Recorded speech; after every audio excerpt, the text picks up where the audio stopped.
Des objets intrigants, des outils, des idées et une envie de faire autrement. Bienvenue au Festival Low-Tech.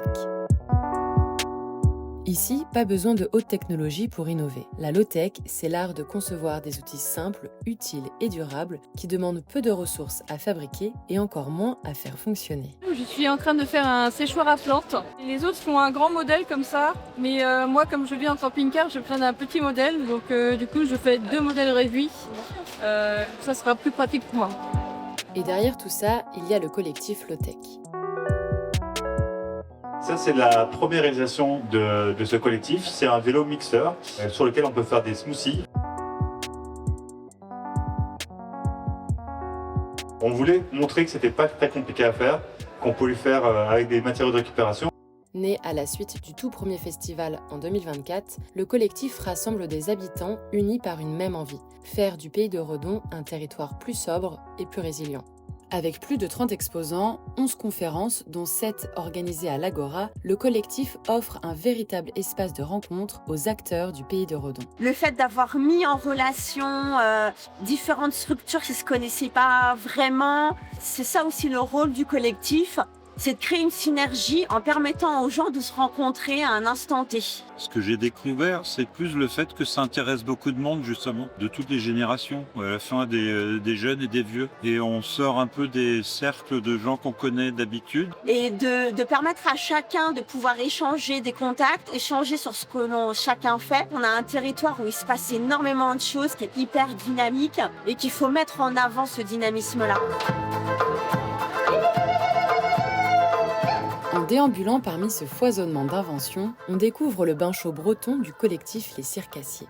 On peut également rencontrer l'association Vélo pour tous, qui partage son savoir-faire autour d'ateliers de réparation de vélos.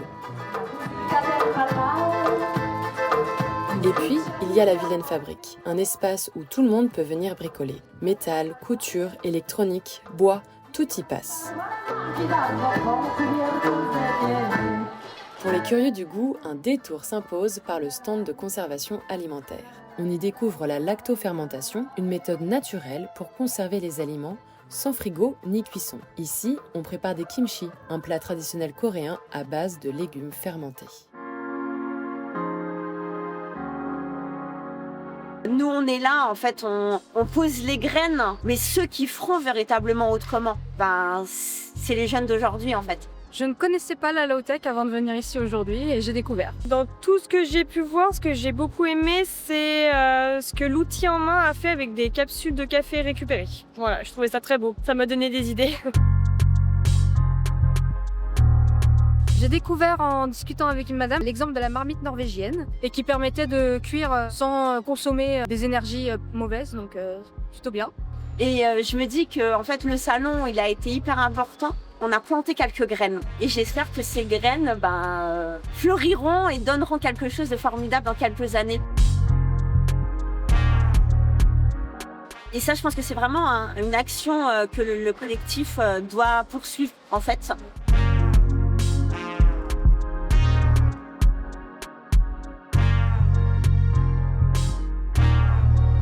Je dirais ça donne de l'espoir pour le futur et je trouve ça très intéressant voir tout ce qu'on peut faire avec des choses qu'on ne se servirait plus. Je trouve ça incroyable. Le festival, c'est un grand terrain de jeu pour les curieux, les inventeurs et les rêveurs. Mais c'est aussi le point de départ d'une dynamique qui continue toute l'année.